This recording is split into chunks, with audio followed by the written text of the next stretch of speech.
Сериозно сум вознемирена и морам да ви кажам, господјо Аврамовска-Мадич, дека да бев на ваше место, ниту минатиот пат, кога го немаше овде министерот, а вие браневте неодбранливи решенија за измените на кривичниот законник, ниту сега би се нафатила на такво нешто.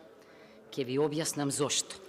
Ме чуди како СДСМ се нафатило вие, а не господинот Кренар Лога, да дојде овде еднаш, овде, пред целата јавност, како нели проевропски дел од Алијансата на албанците. Еве зошто. Прво, невидено е да се прогласи за вис мајор, пазете, вис мајор само може да биде причина во правото за вакво решение, блокада заради јавна набавка на услуги за одржување на софтвер за полагање на испити, па пазете, не во академијата, него сте напишале фројдовски на државните институции. И дека во моментов траеле преговори за тендерска документација. Да ви кажам јас што може да биде вис мајор. Само некоја катастрофа, елементарна, само воен напад, воена состојба, вонредна состојба, но тендерска спецификација и спроведување на услуги, набавка на услуги е невидено. Ајде да видиме, се повикувате на ТАИЕКС. Прво, ниту има, одговорно тврдам, регулатива и директива за оваа област, а препораките на оценската мисија на ТАИЕКС за обука на суди и јавни обвинители не се ни директива, ни регулатива. Ама ајде да речеме се повикувате. Ве молам да и кажете на македонската јавност каде во препораките на ТАИЕКС пишува дека вакви проблеми врзани со софтвер можат да бидат, замислете, причина за во закон да се внесат и да оневозможат во обичаен електронски начин на полагање и негова замена со писмен испит. Јас ќе ја искинам докторската диплома ако ми покажете еден пример, една држава, еден закон и една препорака. Како можевте да занемарите дека оценска мисија имавме во оваа држава? Знаете, чој софтвер е во пат? Демократскиот софтвер, владиниот софтвер. Вие со ова директно го загрозувате кредибилитетот и интегритетот на академијата. Дури еве да се случила некоја причина што бара воена и вонредна состојба, дури и тогаш во преодни и завршни одредби би пишувало дека за овој настан, ама не за овие слушатели.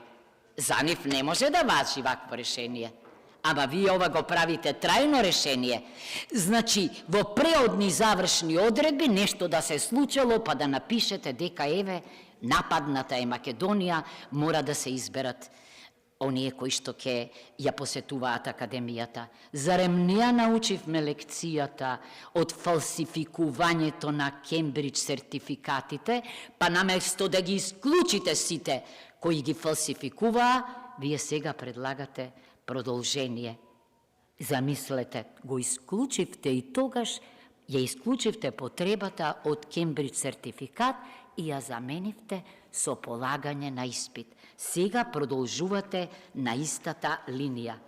Во закон да се напише дека по исклучок ќе биде ова, замислете во член да напишете, дека по исклучок ќе се, нема да се полага вака, туку дека е ова решение резултат на настан кој не можел да се предвиди. Пазете, софтверско решение и за него конкурс и за него, значи, од избор е настан кој не може да се предвиди.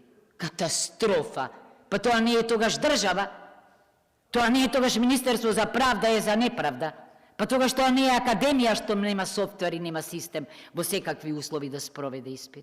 Згора не можам да не изразам исто така шокираност и за втората измена во членот 45.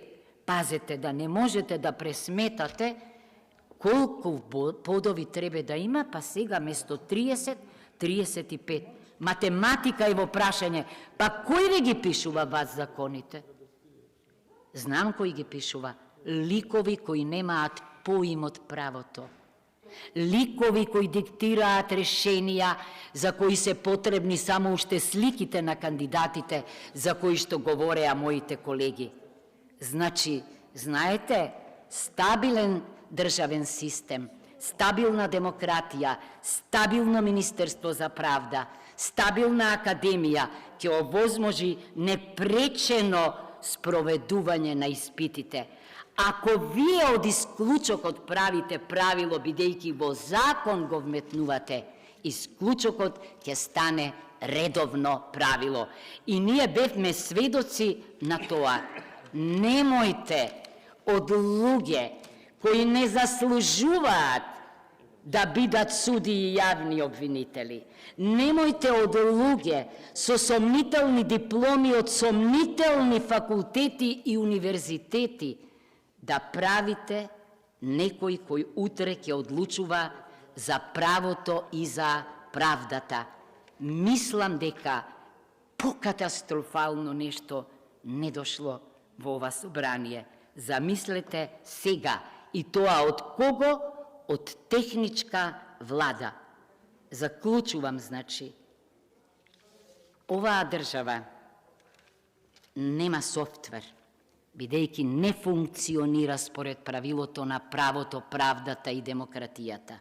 Оваа држава ништо заедничко нема со владењето на правото. Оваа држава, ако темелно не се реформира, ќе доживееме на ваков начин луѓе на кои не им е местото ни во академијата, ни во судот, ни во јавните обвинителства да одлучуваат за правото и правдата. Уште еднаш ви се чудам како правничка сте се нафатиле да браните вакво решение. Сигурна сум дека очите на Европската комисија се свртени денеска кон нас и тие гледаат дека со вас ни нема спас. Замислете колку е 2 месеци, 3 пред избори. Ние носиме решенија кои што потоа ќе не можеме да ги ревидираме, бидејќи таа сомнителна генерација на студенти со 180 кредити кои ниту можеле да полагаат правосуден испит, ниту пак се чудам како не им ги побарале дипломите од факултетите. Оти не се запишувате вие со потврда за правосуден испит во академија, туку за диплома. Трајно ќе направат од Македонија хендикепирана држава, која нема ништо заедничко со правото и правдата. Има ли крај? Мене си се прашувам самата, нема изгледа, бидејќи кога ќе тргне една држава надолу, кога од Министерство за правда ќе доаѓаат закони кои директно го кршат правото, правдата и етиката, ако сакате и воведуваат дискриминација меѓу кандидатите, го кршат членот 9, тогаш тоа нема ништо заедничко со владење на правото. Навистина, мислам дека ова морало да се повлече и дури и кога било диктирано, зашто катастрофа е да креваме раце за ваков закон, ама поголема катастрофа е вие да браните вакви решенија, а и мои колешки и колеги правници. Неодбранливо е ова. Зарем не гледате? Како може да дојде овде ваков закон за измена и дополна на закон за Академија на суди и јавни обвинители? Јас се чудам како нема реакција од самата Академија за суди и јавни обвинители.